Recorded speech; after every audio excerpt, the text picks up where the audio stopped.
Hey everybody, welcome to the channel. My name is Vince Bacciati and this is Sims 2 Serious. I'm going to be going over some of the major changes for each team, some of the major changes for the sport itself, and I'm going to do some rankings and some bold predictions. So without further ado, let's just jump right into it.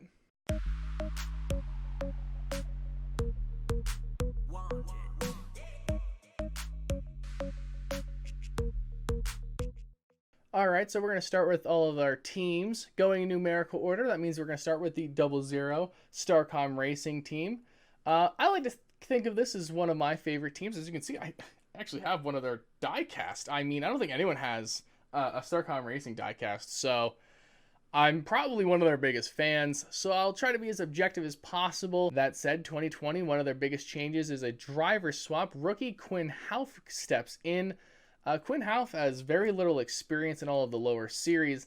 That said, he's going to be one of several rookies running for Rookie of the Year. I can't remember the last time we had this strong of a rookie class. Other changes for Starcom Racing is they dropped their crew chief at the end of 2019, so they're looking for a new crew chief still. Nothing officially announced yet, but Quinn Houff did announce this paint scheme on his social media. Not sure if this is exactly what he's going to race at Daytona or if they are going to have a different sponsorship. Again, with these backmarker teams, they kind of will step in with a different sponsor each week. Maybe one or two races here, one race there. But Starcom Fiber is the namesake of the team, and they're on the car the most. And it's not a bad-looking car, in my opinion. That said, let's go over to our rankings, and we'll put them on the board. So as you can see, I have this beautiful tier list. If you guys want, I actually have this in the description. You guys can make your own. Tell me what I got right and tell me what I got wrong. I'd love to have a discussion about it. As you can see in my categories, we have the Final Four. These are the guys that I think are going to be in the Final Four. The people that are in the playoffs winning 2 or more races. This is just strong teams that I think could or should win 2 or more races. Then you have the barely in or out of the playoffs. These are the guys that slither in on points or just miss it on points. Or they sneak a win and they shouldn't have and they make the playoffs. And then we, of course, we have the OK teams and the backer teams. And I already said that Lane and Castle with this team was a backer team. They were not in the OK. Quinn Houff is not going to take them out of the backer into the OK, in my opinion. I'll have to put them there. So with that said, let's move on to the next car. Okay, so from the number 00 to the number 1 team, to the number 1 team, man, that was a monstrous of a car. All jokes aside, this number 1 team of Kurt Busch is really looking forward to an awesome 2020 season. Kurt Busch had a very strong 2019 season, in my opinion. Almost a replica of 2018. He won a race, was very consistent, was one of the best in terms of points up to that win in Kentucky last year. This is a guy that's going to be comfortably in playoffs, I think. Again, some of the biggest changes for this team. Monster Energy not being a title sponsor is huge for Kurt Busch. Monster Energy announced that it will not be the title sponsor for NASCAR in 2020. Still going to be a big part of the sport, but that allows them to kind of put more money into Kurt Busch. They have this cool matte black car again. They're going to keep sporting that matte black look here in the NASCAR world. It's not a bad looking car to say the least. That said, Kurt Busch, I think, is going to have another repeat of 2019, to be honest. I do think that short track package that we're going to see is probably going to benefit Kurt Busch. Remember, he won at Bristol in 2018, so I think that'll help him give a little bit of an edge, and he certainly didn't do too bad with the Speedway package. Obviously, he won a race and was very consistent all season long. I kind of think of the more of the same for Kurt Busch. We go over to our ranking system. Do I think he's a Final Four guy? No, I think he's getting a little... I don't want to say he's too old to make the Final Four. I just don't think, Chip Ganassi Racing is just quite there yet. I like him right here. It's a pretty strong spot. One of the best teams that don't make the Final Four. So on to our first Ford team, the Penske number 2 racing machine, going to be driven by Brad Keselowski. A pretty interesting offseason for this Penske team. Penske kind of did this weird volleyball rotation. Paul Wolf is out of the 2, moving on to another team. We'll talk about him a little later. And Jeremy Bullins comes in with Brad Keselowski on this 2 team. I do believe that Brad has worked with Jeremy Bullins in the past, maybe in the Xfinity series. Obviously, it's an internal Penske operation. Everyone's just kind of moved over a little bit, maybe thinking this could help develop Ryan Blaney, who we'll talk about a little bit later. Brad Keselowski is a veteran driver. I don't think that he's going to have too much of a struggle with Jeremy Bullins. That said, I don't know where the momentum is with this team. I think the new short track package going to like the 2018 style for short tracks may help Brad more than others, but I don't know how much having a new crew chief might hinder Brad. It's been a while since he's gone with anyone other than Paul Wolf. Some of the other major changes, Miller Lite seems to be pulling back their sponsorship money a little bit more each year. Good news for Brad Keselowski, Discount Tires is back for more races than ever before here in the Cup Series. Car looks great. It's kind of the same paint scheme we've seen since like 2009 in the Xfinity Series. Discount Tires has been a great part of the sport, great part of Penske. And I'm glad to see that Penske's got one paint scheme that doesn't look identical to the rest of them. And I think it looks pretty good. See him here. I don't know if I like him more than Kurt Busch. I talked about Kurt Busch getting more money from Monster, being more consistent than Brad. I'm going to put him right behind Kurt. Right. So from Brad Keselowski's number 2 to RCR's number 3 with Richard Childress's own grandson, Austin Dillon. Dillon is back in this car with a new crew chief, Justin Alexander. Justin Alexander, I do believe, will help this team be a little bit more competitive. This team in 2019 struggled on long run speed. Between the 8 and the 3, they were starting up front. Hamrick even got a pole. I believe it was Kansas. These guys were decent in terms of one lap speed at the speedways, but man, did they struggle in race trim. I mean, I don't know if it's because they went with a trimmed out idea and just didn't have grip, but they started up here, 1, 2 to 3, 4, 5 positions, and finished in the 23rd, 24th position by the end of the first stage. It just was ugly. I'm not sure I can confirm one way or another at this point whether or not the short track package will help Austin Dillon more or if it will hurt him more. That said, Austin Dillon does know how to win races. He won a Coca-Cola 600 or the World 600, and he won a Daytona 500. So the guy has won races, and he's won the biggest races. So I don't think he's the worst driver in the entire world. I don't think he's as bad as a lot of people kind of make him out to be. That said, this is not a very good team. I don't know if the momentum's really in their favor. New crew chief, you get your sponsorship back. They were barely in or out of the playoffs. I mean, they really could have been considered an okay team last year. I do think the short track package will help them. There's no way you can put them below that. It's an RCR car. I like to put Austin Dillon in the barely in or barely out of the playoffs. I like him right there. All right, on to the number 4 car, Stewart-Haas Racing's first entry so far on our list. Our first of the final 4 contenders, Kevin Harvick. Kevin Harvick brings back Busch Beer. Jimmy Johns, I believe, is also back. Is that... Yeah, Jimmy Johns is back. Awesome. That said, I think Kevin Harvick's going to have a pretty good year. He's just consistent. He's just good. I'm not sure the short track package is going to help him more than it's going to help others, but I don't think it's going to hurt Kevin Harvick much at all. Stewart-Haas Racing's number 4 team has been the strongest out of all the Stewart-Haas Racing cars. It's won a championship. I know it was still in a Chevy when he won, but he's been in the Final Four the last few seasons. I don't see that changing much at all. I don't really want to spend much more time on that. There's no major changes. All of his sponsors are pretty much coming back. Same crew chief, same everything else. Where you get, again, the first of the Final 4 contenders. 4 in the Final 4. What else can be said? So from the 4 Ford to the number 6 Ford, Ryan Newman is back with Roush Fenway Racing in their most historic car and most historic number, the number 6. This has been probably Roush's worst team between all of his different teams in terms of performance. Maybe the entire 2010s decade. Trevor Bayne didn't do this car very much justice. David Reagan really didn't do much in this car in the early 2010s. Ryan Newman brought this car a little bit of life at the end of 2019. He made it through the first round of cutoffs after being a pretty much 16th, 15th place team in terms of speed all season long. Did have some really good runs and almost won a race and almost slithered his way into the next round of playoffs.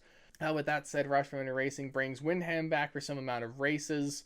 It's just really exciting for Ryan Newman. Obviously, he impressed Windham enough to bring them back. After they started with Matt Kenseth, they got Ryan Newman, and they must have liked him enough to come back. That's great news. So, what can we expect from this team going into 2020? To me, this 6 team, Ryan Newman's going to be consistent. He's going to win you to death, except in NASCAR, it's more like top 15 you to death. I kind of like him right here. I don't know if I like him more or less than Austin Dillon, because I think Austin Dillon's team's kind of shown that they can start to improve, but I haven't seen enough from them. So I'm going to put Roush in front of them. I know there wasn't huge changes for this 6 car, but the 3 car I don't think has made enough strides to quite be better and more consistent than Ryan Newman. All right, from the number 16 to our first Rookie of the Year contender, Tyler Reddick. Tyler Reddick is coming off of his second Xfinity Series championship in 2019. 2020, jumping into the number 8 car, replacing Daniel Hemrick. To me, this is a pretty interesting move. You bring back the same crew chief that you had in the Xfinity Series for Tyler Reddick, which is a huge boost for him. He doesn't have to worry about working with someone new. Of course, Cup Series brings a lot of new challenges, but Daniel Hemrick, in my opinion, seemed to be the faster of the 2 RCR cars. I know he had a lot of bad luck, so his finishes didn't really show for that. But I really think that Daniel Hemrick didn't have a terrible season. He had a lot of bad luck that wasn't really his fault, but he wasn't dismal. Of course, you never see what's behind the scenes. Maybe he's not reporting what's wrong with the car. Maybe he's not really being tough on the track. That said, I think we would all agree that Tyler Reddick is an electrifying driver, maybe one of the best out of all of the rookies, definitely one of the best out of the rookies, but maybe one of the best in the sport coming into the Cup Series, or that's what he might develop into. I think Tyler Reddick is going to struggle a little bit because this team's struggling, but I think that Tyler Reddick might actually be the most consistent out of the rookies, or at least he's kind of shown that he's able to perform in clutch situations. He's one of my favorite Rookie of the Year contenders. I'm going to do a spotlight video going over just the rookies. But with that said, he's bringing his crew chief from the Xfinity Series into the Cup Series. I think that helps him a lot. He's not the only one who's going to be doing that. I think all 3 of the major rookies are going to be doing that. But obviously that is going to help him develop here in the Cup Series. Go to our ranking. Like I said, this team was really on the edge of being here. I don't think they were ever really a playoff contender. But with Tyler Reddick, I think they are. I think they outperformed the 3 because they were better than the 3 on speed. Now they have a better driver. I like him so far right there. All right, on to NASCAR's fan favorite, Chase Elliott and Hendrick Motorsports. This is Hendrick's first car so far on this list, and it's probably their best car, in my opinion, just from the last few seasons. Chase Elliott. Man, what can I say? You guys just love his face. I mean, I guess he's a pretty decent-looking guy, but the ladies must love him, and the guys must really envy him because there is a lot of fans out there for this guy. No major changes for this coming season from 2019 to 2020. Does this 2018 package suit Chase more than the 2019? I think that's yet to be seen. I really like him to win Dover. It seems like that would probably be the track he's most likely to win with the short track package. That said, we go to our ranking system. Down here, do I see him as a Final Four guy? Not quite. I think he's the most likely to bump into it that wasn't in the Final Four last year. You guys might hate me because he's the fan favorite, but right now I see him in the very strong contending car, but maybe not the Final Four, maybe not the best 4 at the end of the season. So as we move along, we are up to the second of the Stewart-Haas Racing cars. This is the 10 of Eric Almirola. Eric Almirola goes into the season with a new crew chief, brings in Mike Bergowitz as his crew chief this coming season. No other major changes for Eric Almirola. Job seems pretty well secured. Sponsorship Smithfield comes back. I think Eric's always been kind of one of those guys that can make the car maybe a little better than it actually was. Pretty underestimated guy, and he definitely doesn't win a whole ton of races. He's never going to really be that guy, but he's definitely capable of winning. I see Eric Almirola in 2020 with Smithfield. I think I really like him. He was definitely like one of the best in here. I kind of see him doing more of the same. I don't think Tyler Reddick's strong enough to outdo just the consistency of Eric Almirola. On to another one of the fan favorites, Denny Hamlin and the Joe Gibbs Racing Team. Denny Hamlin had maybe a career season in 2019, won multiple races, including another Daytona 500 championship. This guy seems to be able to win the biggest of races, but he can't seem to get out of his own way coming into the championship. This year, though, I can just picture it in my head. The steam train rolling down the track. I know for a lot of fans of the sport who are really rooting for Denny Hamlin, that image is going to haunt us for a little while. That said, I think that's going to cool Denny Hamlin off a little bit going into 2020. I just think there's no way to have something that you've wanted so badly slip through your fingers like butter. I don't think you just bounce back from that right away. That said, no major changes for this team. FedEx is back.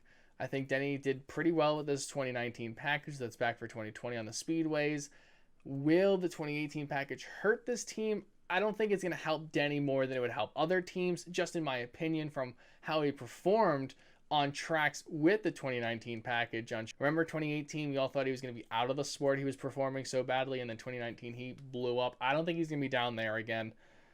He was really here, and he bumped himself to here because he was just so dang good and consistent throughout the season. I mean, really all season last year he was here. I think he's going to be kind of here behind Chase this coming season. That's where I like him. All right, on to the second of the Penske teams. This is Ryan Blaney. Ryan Blaney had another interesting offseason, as we talked about with Penske. That volleyball rotation is going to be to his benefit, in my opinion. Todd Gordon, the strongest of the crew chiefs, coming from the strongest Penske team, is going to move over to kind of mentor Ryan Blaney. I think this is going to definitely be to Blaney's benefit more than any of his other teammates. Some more news. Advanced Auto Parts comes in with a pretty good looking car. Same Penske feel, same Penske design, but it's Advanced Auto Parts. So auto parts, auto racing, it works. This is a win-win for everyone in the car. I mean, it kind of looks like it could be a McDonald's car, but it's not a bad looking car nonetheless. That said, what will Todd Gordon do to this team? Will he propel Ryan Blaney to the next level? I think Ryan Blaney has been consistently what I would consider what the thing says a mid-pack team. I see that kind of being the same. I don't know if Todd Gordon is going to propel him to here winning 2 races, just in my opinion. He was the worst of the 3 Penske cars last year. 2019 Speedway package doesn't suit him. Right there, that's where I like him. So far, best of the mid-pack cars. Up next in the lineup, the number 13 Germain Racing car, going to be driven by another one of Richard Childress's grandsons, Ty Dillon. Really cool to see Ty Dillon back in this car. There were some rumors he may retire. Not really sure how truthful they were, but he had a dismal 2019 season. Outside of winning a stage, this team struggled in terms of speed. I mean, they lost to Premium Motorsports' 15 and the 00 of Landon Castle on a couple of occasions in terms of speed. So what can we expect from Ty Dillon? No major changes that I could see, at least on jski.com. You got Geico back for the majority of the races. Maybe you get Twisted Tea or something like that as kind of a fill-in sponsor. Looking into 2020, I kind of expect more of the same. I'm not sure how much this package is going to suit Ty. I'm not going to lie. 2019, his highlights were on short tracks. How much is a new short track package going to benefit a team that only ever kind of did okay on short tracks? I don't think it will. I think it's going to hinder this team even more. So I hate to say it, Ty. I think this is going to be a trying year for you. Definitely the first of the okay teams. Not a backmarker team. Way too much money and way too much consistency in terms of funding to put them at the backers, but definitely only an okay team so far, in my opinion. All right, as we move to our third Stewart-Haas racing car, the number 14 of Clint Bowyer. Clint Bowyer had a pretty interesting 2019 season. Started off extremely well. Kept on talking about how he's not getting stage points, but still had great finishes, so he still looked decent on points. And then midsummer, something just happened. I think Clint Bowyer just got frustrated with this package, and it did not help this team's performance at all. It plummeted. I mean, it was here, and it dropped down to below the camera level. I mean, it was just bad. Him and Suarez both had dismal ends of 2019. Bowyer is the benefit of the doubt that he gets to come back to this number 14 team. This team's still kind of looking for consistent full-time sponsorship. I know that Rush Truck Centers is back, but they're not really a title sponsor. They're only there for some time. Mobil One's on this car. Makes you wonder how much money Mobil One's putting into Stewart-Haas Racing, because they're like on 3 cars throughout the year. So this team's looking for a little bit more consistent funding, to say the least. And I definitely think that Clint Bowyer, he'll be the benefit. He's going to see the benefit of that new short track package, but he obviously doesn't really like the 2019 package on the speedways.